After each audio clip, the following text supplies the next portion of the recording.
Hey everybody, very excited to be here with the hopeful next mayor of Kirtland, Yep. Kevin Potter. So thanks for being here, bro. Yeah, of course. Appreciate it. Thanks for having Appreciate me. it. So it's been really cool because he was there at pre-Cana when Erica, my wife, when we were going through the whole process of getting married at Divine Word. Yep. You help out with the Kirtland Kiwanis. Yep. You've been on city council. 4 years now. 4 years now. Just about, almost. Okay, Yeah. so. And I got this in the mail, and then I saw you at, was it the Touch a Truck event? Yeah, And the collab event here at the collab in downtown Willoughby, which Sanjay Parker and his wife Nicole Parker bought. Also Kirtland residents. Correct. Yes. So yeah, we just one of the I know my experience, and to be upfront with everybody is I don't really follow politics. I know that obviously at a local level, especially the city I live in level, I should be paying way more attention. One of my biggest concerns is there's been this ongoing conversation about the roads, which I'm sure we'll get into. And again, I have a 2.5-year-old, I have a 6-month-old. My wife and I, we moved to Kirtland even before we had kids for, just specifically to grow a family and basically grow old. No better place, in my opinion. Just saying. But that's one thing that I noticed is there's been a lot of talk about fixing roads, and I've just watched our road get worse. I mean, there's I'm exaggerating, but not so much. When I'm saying there's craters, along the roads. We don't have a sidewalk, so it's just kind of, And you're not alone. Yeah. So it's not just my street. So that's really all I know about what was supposed to be happening with the current mayor, and I don't know him personally, everything, but I'm really excited to kind of cut through the political nonsense and get to the truth. Sure. So what we're going to do is we're going to run through these bullet points, and you just kind of give us the truth on what does it actually mean to us as Kirtland residents and also as Lake County residents and neighboring cities. Sure. Absolutely. So we're going to go through these each one. You can check out each video. It's going to be a fantastic time. And again, here with the one and only Kevin Potter, hopeful future mayor of Kirtland. So Ohio, thanks, my man. Hey, thanks a lot. Ready to Appreciate dive you. in? Yeah, All right, absolutely. cool. Let's do it. Everybody, we are here with the first bullet point on leadership in action with the hopeful future Leadership mayor. with action. I can't read very good. That's all right. I didn't go to Kirtland schools. I can't really read. You said you did not go to Kirtland I did not school. go to That's Kirtland why you schools. couldn't read it. So leadership. All right. So anyway, now that I've ruined this, but I'm looking forward to. Should you read this? So protecting your tax dollars. So the first bullet point here is stop 3 attempts to impose taxes. So that sounds awesome, but kind of give it. If I'm a 3rd grader and I'm going back to Kirtland schools to learn how to read, apparently Right. I need it. I'll try to keep it simple because that's what we have to do when we're talking to residents, right? Mm-hmm. People want the simple answers. Mm-hmm. So yes, in the last year there were 3 pieces of legislation that came before council. One last summer, in the first week of July, and that was a police levy, and that was sponsored by the mayor. The legislation, and with that police levy, it was a replacement levy for 2.5 mils to bring $500,000 each year annually to the city.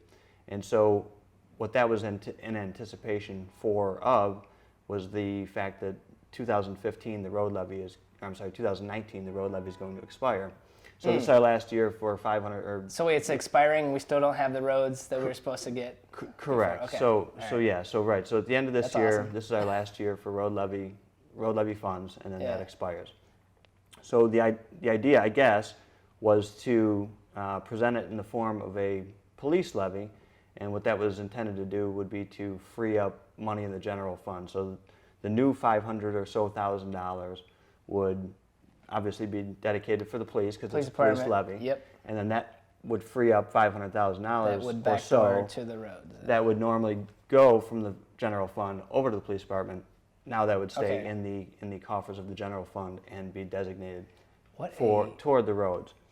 And no offense to you in politics, but what a very political smoke and mirror move. That was Yeah. okay. So all right. So that makes sense. So myself and some other councilmen challenged that, and because of just what you said, let's not be disingenuous here. Yeah. We failed at our road program. We've not done a good job. We've not done a good job not only in the execution of it, but we haven't done a great job of communicating to our residents of where things stand and why we're in the position we're in today. So, because it came to us in early July, it had to be passed in 3 readings. We only have 2 meetings in July, so we were going to have a special meeting because it has to be certified by the Board of Elections, the county auditor, certify the millage, and then in order to put it on the ballot, it had to be done by early August. So it was kind of, wow, this didn't see this coming kind of thing. And so with not a whole lot of discussion leading up to that, we kind of put the brakes on and said, we need to have a full, deeper discussion on what our true finances are, true needs. Yep. And the question was asked at that time, will the police department budget be increased with this? And the answer was no. So it truly was just freeing up that $500,000. So the police levy it wasn't going to increase what the police department actually had. It was a road levy dressed up in a police uniform, really. A road dressed as a police officer. So Yeah, that is politics, right? Right, and call it what you want, but oh, sorry, I'm getting all fired up. Sorry, but no, it's okay. Okay. So ultimately, we voted down the legislation, and we said, we got a lot of work to do before we just go ask our residents for more money. Correct. We have to have further conversations, further understanding where we're at financially. Gotcha. Well, thank you for that. And too, that's something where it's easy to ask other people. Hey, Jamie Tavano, what's up, buddy? It's easy to ask people for their money for something that you didn't execute, kind of thing. Yeah, and Kirtland has proven time and time again, certainly with the school, certainly with the city and the road levy 5 years ago, they voted in good faith 5 years ago to, the road levy, the road levy literature at that time that was helping to, pass that road levy. That road levy literature said to the effect of this money will pave half of the city's roads in 5 years. Okay. Something to that effect. And so it accounted for about 33 miles of roads. And as we sit here today, once the north section of Booth Road gets paved this fall, we'll have paved 5 miles of road with that road levy money. So a far cry from what was sold to the community. Okay, so I paid for 33 miles, and I got 5. So you didn't pay for 33 miles because that amount of money was never going to get 33 miles of road paved. Okay. I don't care who you are, who the contractor is. I ordered the steak and I got nothing, basically. Kind of, yeah. You got a 6-piece McNugget. Yeah. Nothing against McDonald's McNuggets. I wanted a McNugget. Right. I would have gone to McDonald's. Sorry. Okay, so this is kind of, and I think too, this has been an ongoing conversation. This is something again that I know I've reached adulthood when this is a big concern of mine is the roads, and obviously, you have kids, I have kids now. It's something's got to give. Something's got to give, and you can't put a Band-Aid on something that needs surgery. Correct, and back to what I said before about communication. Our residents, again, signed on for this road levy in good faith, right? Yeah. And immediately, the first year of the road levy, we got into the first street we went into was, I want to say it was somewhere in the neighborhood. It was well over the $500,000. One road was over $500,000. Some accounts were $700,000. Okay. Don't know exactly what that number is, but it was much more than what that road levy money brought in. And that was unforeseen. It was an unforeseen consequence, really, of the fact that, should we have started with that road? Should we have done core sampling? Those kinds of things before you go into a road that was an utter disaster, the road to begin with. So should we have done a little bit more in preparation to understand if that was the first road we should have done? Now, in fairness, that wasn't the current mayor. Okay. That was the first year the road levy was under a previous administration, but the pieces were already starting to fall apart as I took office as councilperson and the new mayor took office as new mayor. Okay. So, and to my understanding, it was we didn't have someone come from the outside who actually that's their expertise is to do roads. We try to do it ourselves kind of thing? Correct. At the time, we had a service administrator that had background in paving, and in his estimation, thought that he could run the jobs, and the city crew would be able to execute, basically get more bang for our buck in terms of the mileage of road that was going to be paved. And so, in that first instance, there was a lot of, and I don't want to belabor the fact of that first instance that went awry, but got into that, and there was a lot of base repair that needed to be done, and we weren't equipped and didn't have the resources to do that ourselves because we're not a paving company, right? Yep. So, in really speaking of that, something important to point out is that first year after the road levy was passed, and first year of the funds, it was passed in 2014. 15 was the first year of its execution, and one of the first things that council had given that previous administration the authority to do was to buy a front end loader and a big roller to help finish the roads. And so right there out of the gate, it was somewhere in the neighborhood of $200,000 of road levy money used for the purposes of buying equipment to, in other words, be a contractor, right? Okay. And so, by a lot of accounts, that was a poorly planned or an unnecessary purchase. Okay. For the amount of roads that we would ever pave in a year, even if we were a paving contractor, I've heard from some people, highly regarded in the field of commercial paving, heavy highway stuff, that the roller we bought was beyond what a city like ours would ever need. So again, I'm not a road guy, I'm not an engineer, but as council people, which the current mayor was at the time, we have an obligation to ask questions before, to have a full understanding of what our needs are and what a purchase of that significance would, how that translates to spending the taxpayers' money, responsibly. And so, I don't think there's a whole lot of discussion around that, and they made those purchases. And so here we are today, 5 years later, stuck with a roller at least with that doesn't have tons of hours on it, and is now paid for out of that road levy money. And can we sell it back? Do they take returns? Well, so it's the value, and I don't know what the value is the value is much less today than what we purchased it for. So really what it comes down to is,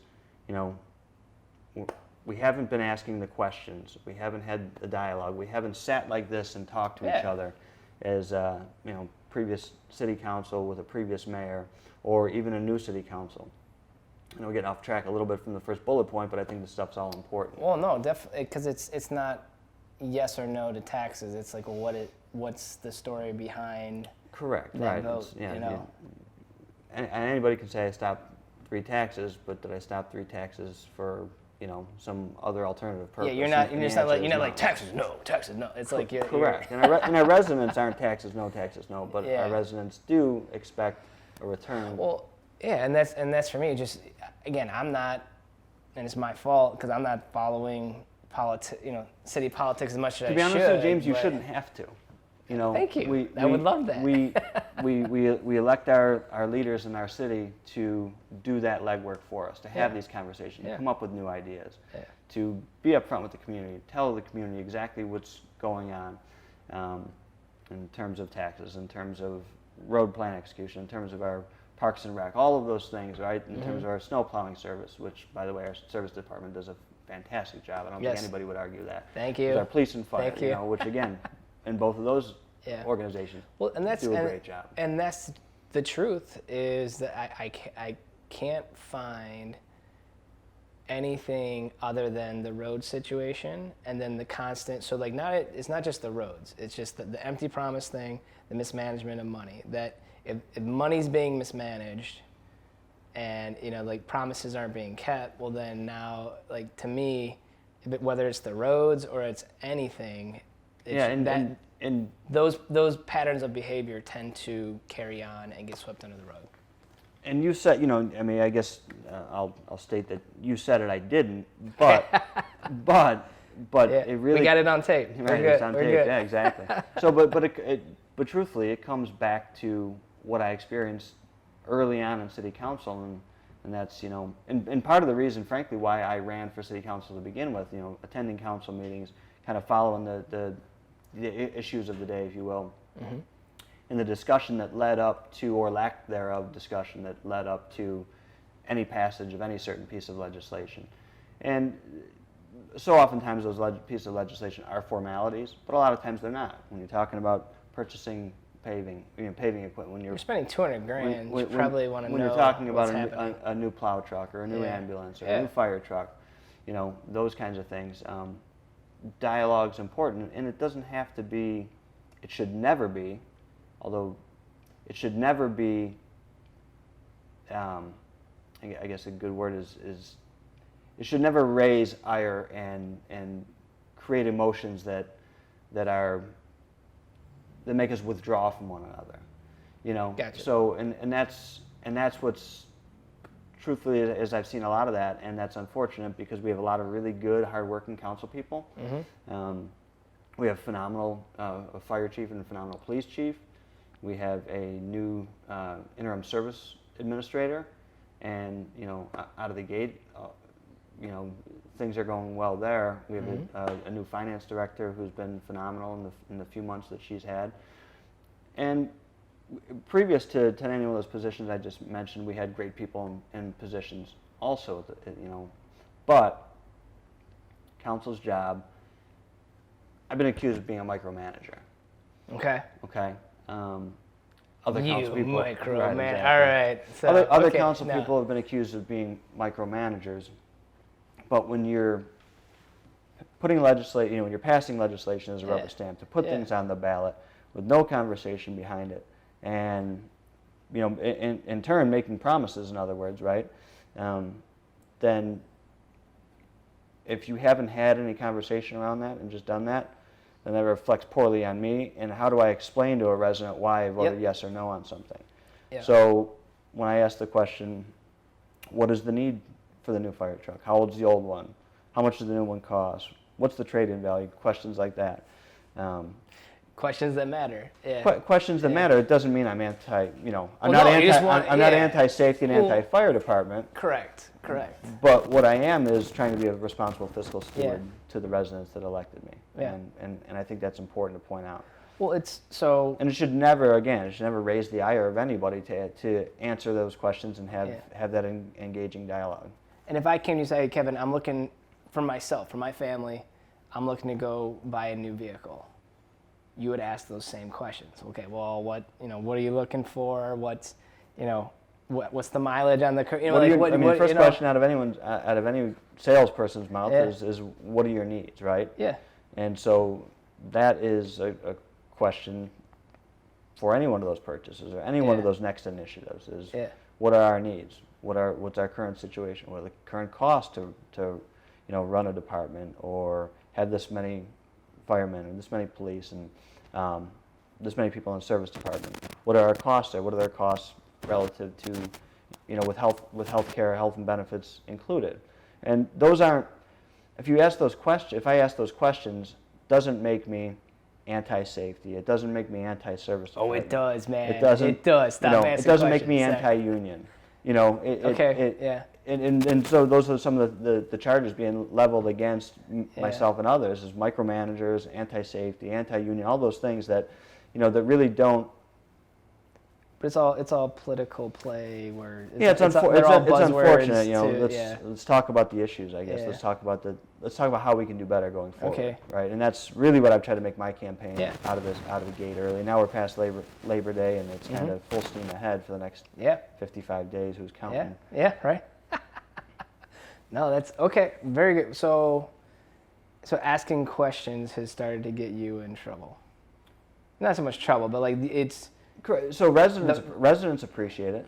I do. I can tell you that. People that after whether it's a submission to the Kirtland Chronicle or a hometown newspaper, explanation why we voted no on something is is an op-ed, right? The Kirtland Chronicle. I feel like that's every Kirtland resident's like It the is the second go- it comes in, just like, what's going on? It has become the go-to. As a Yeah. matter of fact, a side note is, in 2012, I joined Kirtland Kiwanis, and in the first committee my wife and I, when we joined, we were put on was to bring back a local newspaper.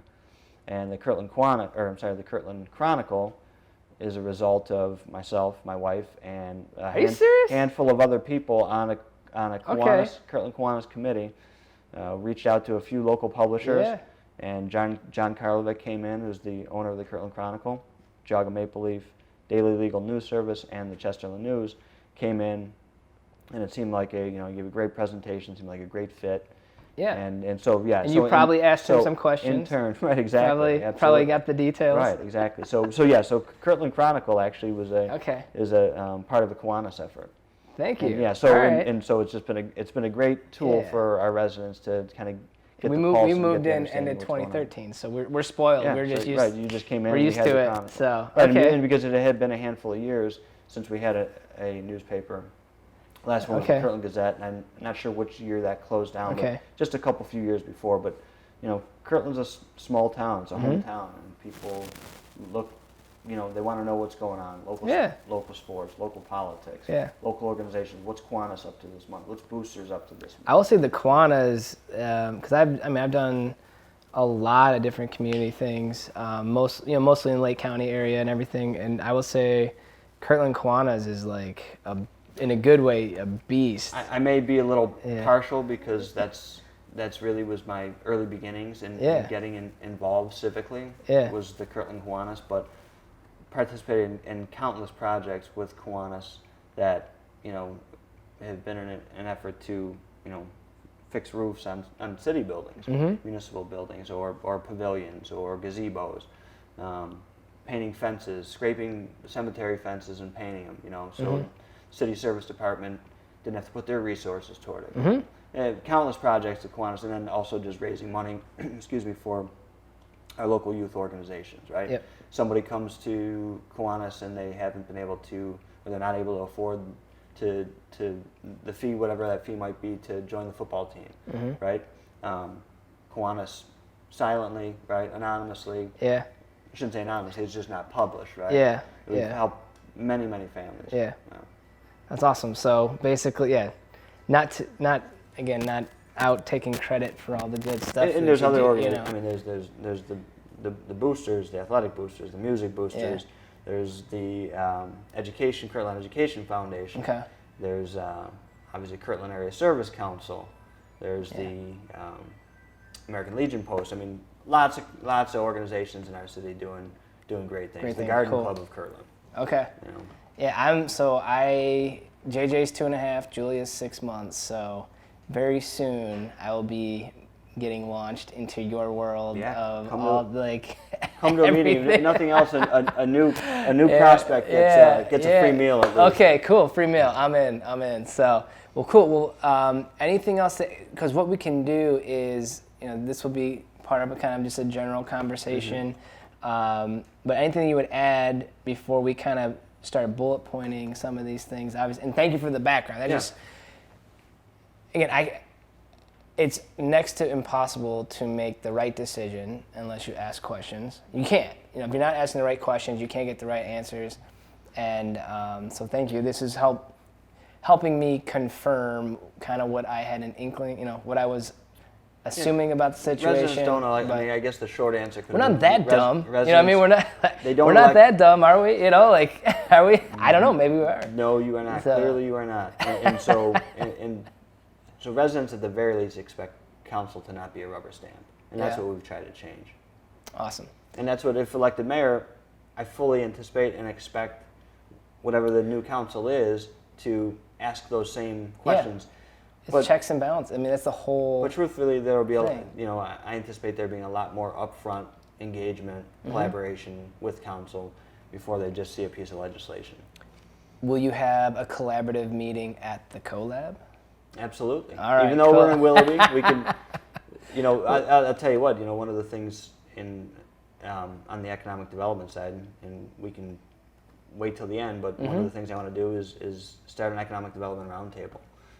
With That'd be awesome. we have. Well, yeah, let's just get, there's more things to kind of keep going. I would love to hear more, and then we can get more bullet pointed. Try to stay on task. I'll try to stay on task. No, man, this is all new to me. You know what I mean? Like this is I'm learning. I'm learning. So this is cool. Well, yeah, so, good. So I yeah, appreciate being here. so tell me about the economic round. Yeah, Economic Development do you want to continue Roundtable. down the bullets, or you want to jump into the economic development roundtable? I want to hear about the roundtable. Okay. So that's more my style. Okay, That's good. definitely more my style. Let's pop around. So the tax burden really is on the residents of Kirtland. We have a lot of really good businesses in Kirtland, but still the income tax produced from those businesses isn't necessarily what we would like it to be to do the things we need to do going forward in the future. And so right now it's kind of lopsided. The burden is on the residential tax base, whether it be the property tax or the income tax, right? And so what we need to do is come up with ways to bring new business in town, business that fits for Kirtland, right? We're not talking about big box. We're not talking about Walmarts. We're not talking about Home Depot in the center of town or 6 and 306. Yeah. We're just not. Yeah. And the residents have made that clear. Yep. And I mean, I'm one of those residents, and didn't have to make it clear to me because I feel the very same way. Yeah. But I think too, like you can develop it, economically, and you can bring in new business without going, without selling out, so to speak, going commercial, bro, or I don't know. Right. No, you're 100% right. And so, again, we have some phenomenal entities in our city already that and they do really well to our income tax, and they keep their properties up, which inflates property tax, or the property values, which means more money for the schools and more money for the city. And so, but we need more of that. We need to do it responsibly. We need to do it in a way that, again, fits with Kirtland. And, a good example, so what that means is jobs in Kirtland, right? And then you say, okay, well, Kirtland has a lot of parks, Kirtland has a lot of churches, there's a lot of land that's not necessarily usable for purposes of commercial development. But we do have some underutilized properties as well in the city. And there's a fair amount of them, whether it's in the downtown historic Kirtland corridor or the Route 6 corridor. But I think we need to start with the downtown Kirtland corridor, and we need to have a conversation with the property owners down there. What are your intentions for the next 3, 5, 10 years? Right? We just last year launched into the beginnings of a strategic plan up at Lakeland Community College. Awesome. The Holden Center facilitated a meeting with about 130 residents. Yeah. They came out and spoke, what their That's awesome. what their vision for Kirtland is. Okay. How they see Kirtland today, where they'd like to see Kirtland in 5 and 10 years, and those kinds of things, and then kind of reduce that all down to a few key principles. Economic development being one of those things, right? Lifting that burden off of the residential taxpayer. So part of that effort has to be, we have a lot of people in the city of Kirtland that are entrepreneurs. They are either business owners elsewhere in other cities. They're influential in those businesses elsewhere, right?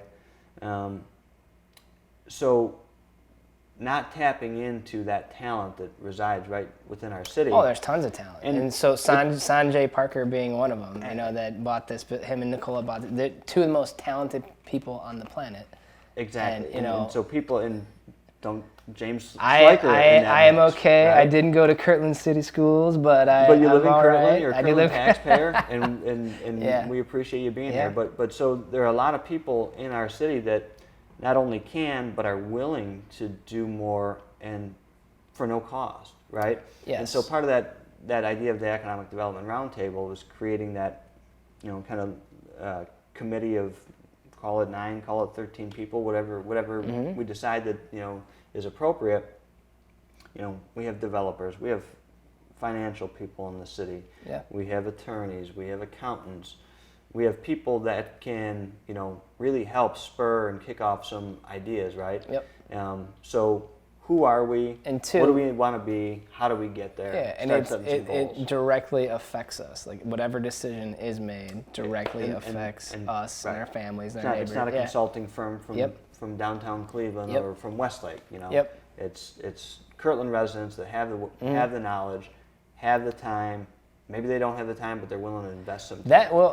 You would have to talk to my wife Erica about the time thing. So as long as she signs off, I can add a little time. But no, I think too for me that at this stage of the game as well, I just don't want to waste any of my, like I have no time to waste. I've wasted a lot of time doing a lot of different different things, and I wouldn't say wasted, but I'm at a point with the kids and the business and everything where I'm up at 4 a.m. not because I'm like this is nice. It's because if I don't get going at that quick, then it's I'm behind. Correct, and so no, I would absolutely love to. So definitely count me in on that. So no, as part of that conversation, but people like yourself have to be involved. And so what are you, 30, mid-30s? 35. Okay. I look like if I shave the beard, I look like I'm 4, but 35, that's where I have to comb my hair this way because I'm going to go that way. So we have the 35-year-old James Schleicher, but then we have the 35-year-old James Schleicher, but then we also have the long-time Kirtland resident that might be in their early or mid-70s but comes from a professional or entrepreurial background, had business experience elsewhere.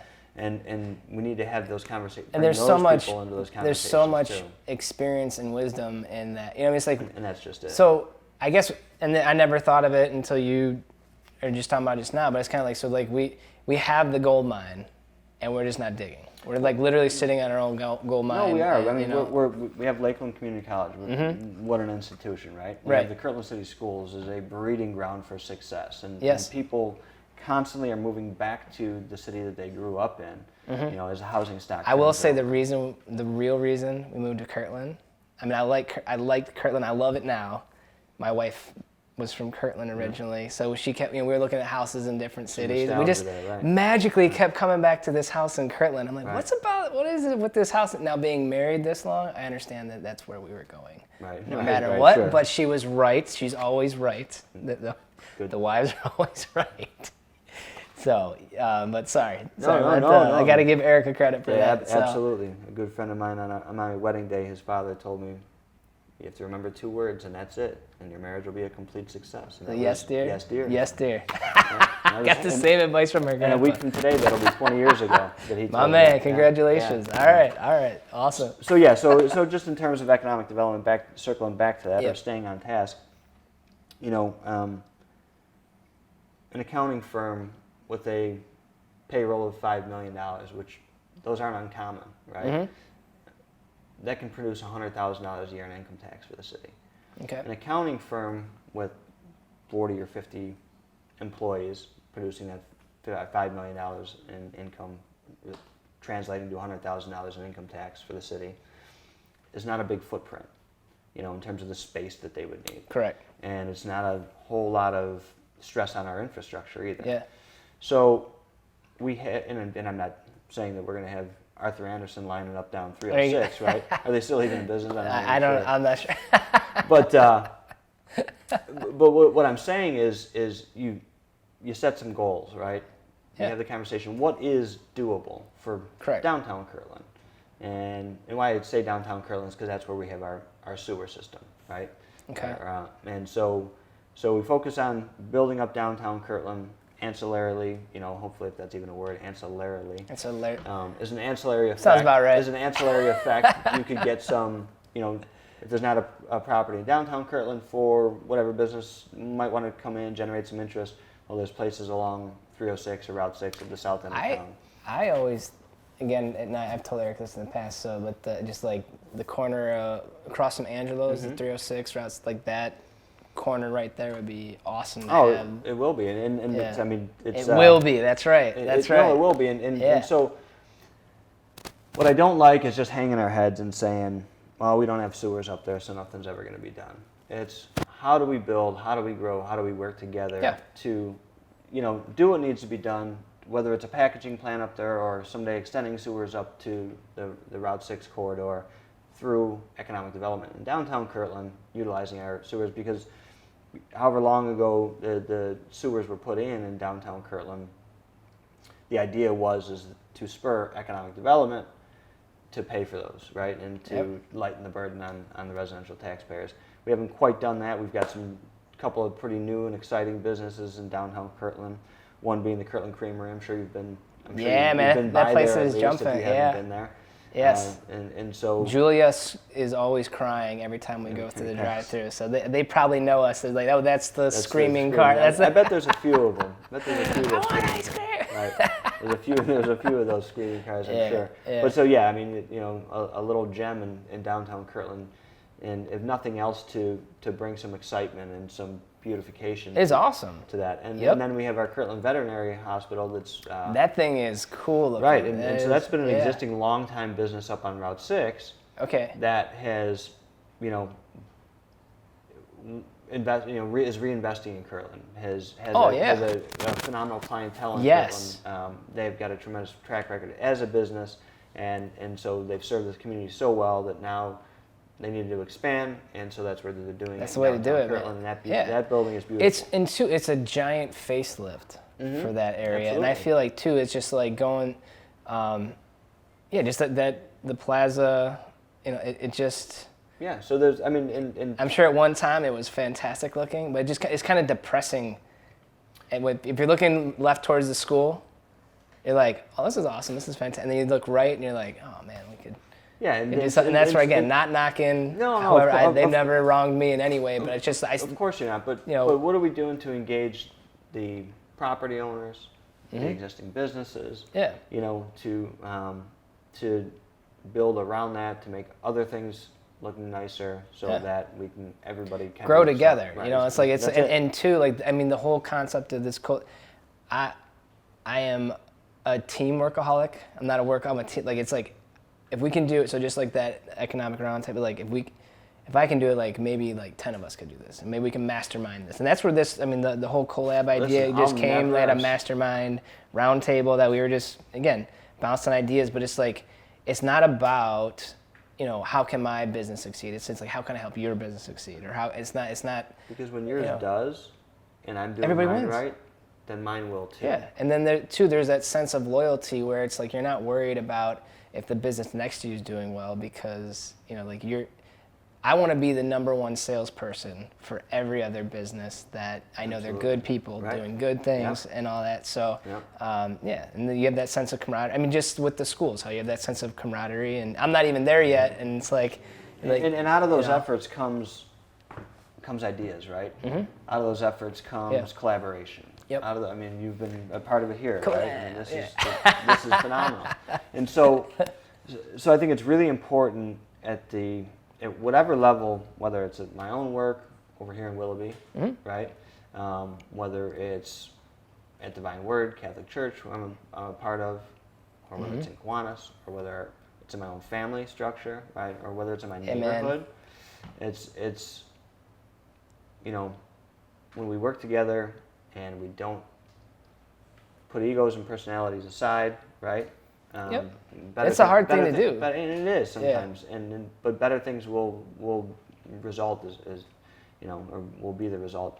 And I think that I really truly believe that if we had that mindset at the local city government level, which I think the pieces are there. I think the people exist. But I think a leader that can demonstrate that, bring people of different opinions together. Listen, and here's a fact. I'll never, maybe if I'm in a kindergarten class and the teacher is out of the room, maybe then I'll be the smartest person in the room. But not me. But chances are I won't ever likely be the smartest guy in the room. Yeah. But what I believe in is bringing the smartest men and surround women yourself with the into best. the room with us, right? And check your ego at the door. Yep. This is the problem. Let's work toward a solution, and let's present it to the community openly, candidly, get their feedback, and proceed, right? And we have those ingredients today in our city, and I think with a new leader, a better leader, I think we can really we can take that and move Kirtland to the next best place. I love it.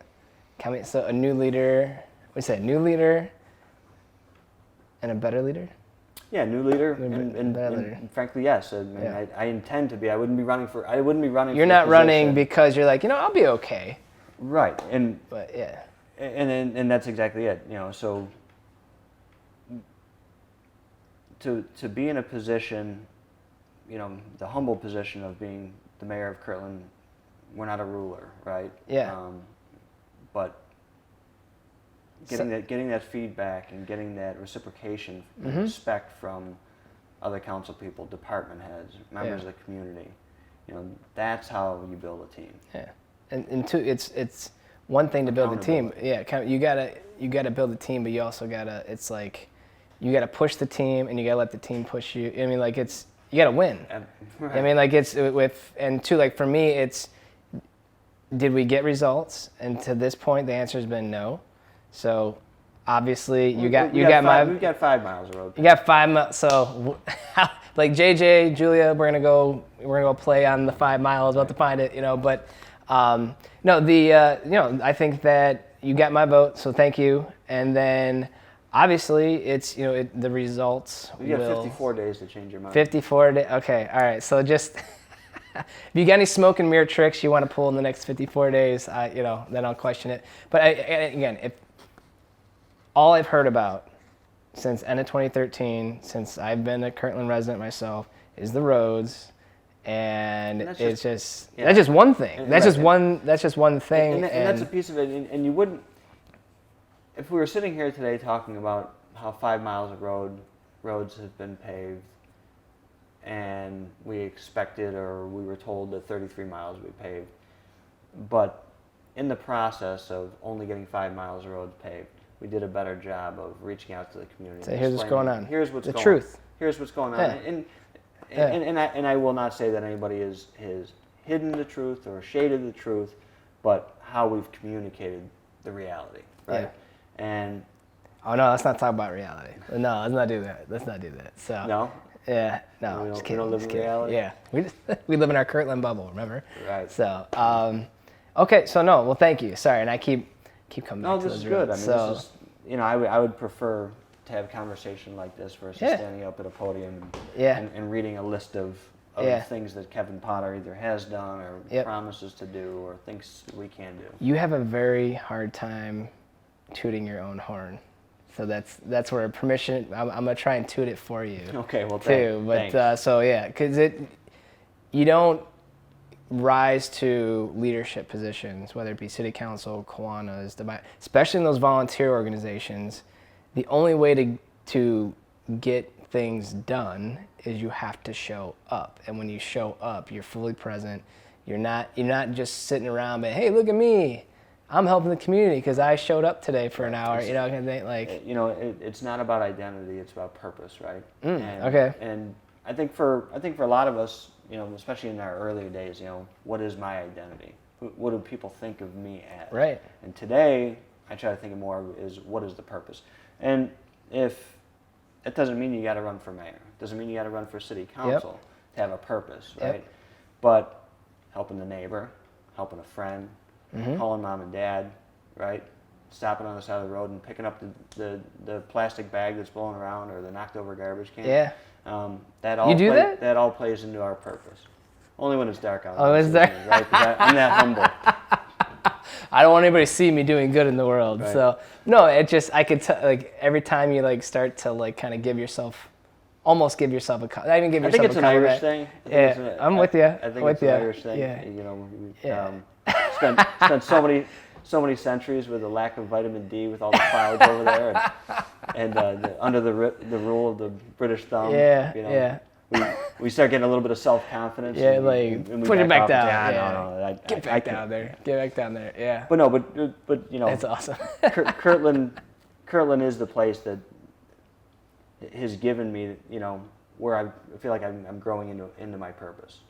Right? I love it. And again, if it's not mayor of Kirtland, then hopefully I expect I would still have a purpose in my daily living, right? Mm-hmm. At work, at church, at home. How about just when the doors are closed, the windows are shut, and the neighbors can't hear me, how am I treating people?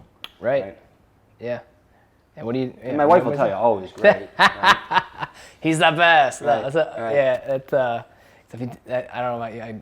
It's like I fix everything that's broken with me, but it's like I'm still the guy that forgot to take out the garbage one time. So, no. So purpose.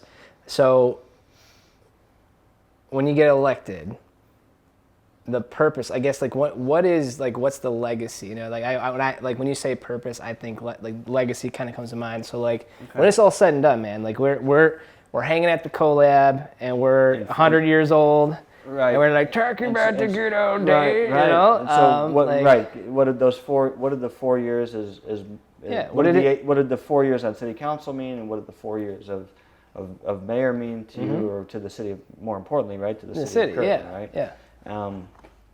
You know, are we leaving Kirtland better? I think we're positioning ourselves better today than we were maybe 4 years ago. And I think in 4 years we can say that, you know, Kirtland's doing business better than it was 4 years prior, meaning today, right?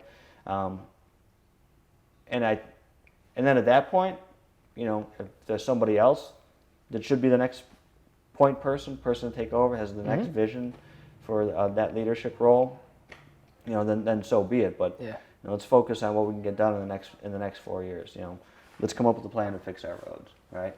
Come up with a way to finance it. Let's make sure that we've scoured for every efficiency. Let's make sure that our residents know that we believe in our service department and that we're most efficient there, and that, you know, we have respect for our police and fire. And our seniors, obviously, that spend a lot of time up at our senior center. And what have we done for our? That's always a fun place. What have we done for our rec leagues? You know? And so those are the things. And again, but it all goes back to, it starts with, you know, having an open dialogue and conversation with people that are willing to help get to that next place. And you know, I'm an ideas guy to an extent, but there are better ideas guys. You know, better ideas women. And that's who we need to talk to. Cool. Let the best idea win. So. Well, and sometimes, and sometimes you have, you know, two great ideas, but you can only pick one, right? And so then the challenge then there is how do you get person A with great idea in one and person B with great idea two to coalesce around. How do you get the great idea makers to agree on one idea? Right? Yeah. And so, you know, my personality is probably here. I guess I'll tout myself a little bit, and maybe it's a flaw. I don't know. You know, if you say stand up right now, James Schleicher, and you say Kevin Potter, you know, I think you're a windbag. Get out of here. You're a pompous windbag. I'm voting for the other guy. But and I'll grab my bag and I'll say bye to David and I'll be on my way, and you call me tomorrow, and you don't have to start the conversation off with an apology. You say, hey, you know what? I actually just drove by this one property in Kirtland. I was thinking, wouldn't this be a great place for X? I'm not only going to take that call, but I'm going to say, you know, can we meet over there at 4 o'clock tomorrow? Or I know who the property owner is. Let's have a conversation with them. So why? Well, you definitely have to have thick skin. Yeah, you have thick skin, and you can't be a grudge holder. You know. And that's big. Say it again. So you can't be a grudge holder. Okay. That's in the role. In that role. If you're being a true leader for the city, you can't. You know. Yeah. I remember you. Right. Like, I remember when you were mean to me. Right. So there's no. We're not helping you. There's no place for that, and I think we can do a lot better job of if we again, you know, the past is our past. The road levy didn't work out so well. Yep. Right. And what are we gonna do to change that for tomorrow? Let's learn from it and build on it and go from there. Exactly. Awesome. For those of you, thank you for checking this out. Definitely check out Kevin Potter, our hopeful, can't speak again, no Kirtland. Potter for mayor. Potter for mayor. The number 4, okay. Number 4. Potter for mayor. Same on Facebook. Potter for mayor. Potter for mayor. So, dude, you're hip and cool. You got the 4 in there, you know? Right. My daughters will laugh at that when they see that. Someone called you hip and cool? Yeah, we used to be hip and cool. We had our day. It was a mid-30s guy named David. So, yeah, of course he called me. That's awesome. Hip and cool. That's awesome. So, but no, definitely thank you, my man, because this is, shed a lot of, truth on just kind of what I was hoping was true, what I wasn't sure was true. But I agree. Like just communication. Communication, collaboration, clarity. Yeah. Which some people Yeah. say, well, that means transparency. Call it whatever Yep. you want. Yep. And it was so my executive coaching program that I went through Case Western. That was a big eye opener for me, and that's really a big reason too why I've been more open to like having these conversations and not being all begrudged and like I don't do politics. I don't talk to politicians. But she was from the Hay Group. They do all this emotional intelligence, social intelligence stuff. But there was this scientist that was working on a cure for something, and she kept telling, like she was coaching him, and he kept saying like, I don't do politics. I don't do politics. I'm not going to play politics. And she said, if you don't play politics, you'll never get anything done. You know what the Greeks called politics? I don't know. The art of the possible. The art of the possible. The art of the possible. Ooh. And so when someone says, wow, they're just playing politics, maybe they're playing games, but as the Greeks understood it, they're looking for possibilities. right. Wow. What is possible? I'm a learned scholar, so thank you. So I heard that years ago, and there'll be conflicting, everyone's going to Google it, right? Yeah. There'll be conflicting, but by most accounts, it'll come up that is, it stems from somewhere in Greek history. That's awesome. Yeah. Very cool. I love it. I mean, very cool. So don't play play politics to take action, to lead, and it's mission possible. Mission possible. Like So cool, my man. Thank you very much. Appreciate Thanks, your James. time. Yeah, great. No, thanks and for having me. I'm looking forward to what? 54, 55, 54 and a half days. Yeah, I think polls open. I think they open at 6:30 and then. Okay. on All right. November 5th. Cool. Well, I'm up at 4, so I'll Perfect, be tailgating for you. So be good. Like Great. vote for Potter. So thank you. Appreciate it, my man. Yeah. Thank you, and thank you for everything you're doing because you are taking on a huge challenge and you're taking a lot of your spare time, free time to do that. So it means a lot. Well, thanks, James. All right. Appreciate My man. All right. Cool. Is this what politicians, we shake hands? Yeah, I think so. Yeah, okay. Yeah. Let me be a little more rigid. Oh yes. Thank you for your right. political duty campaigning today. This is great. So, thank you everybody for joining, and until next time, stay burn proof.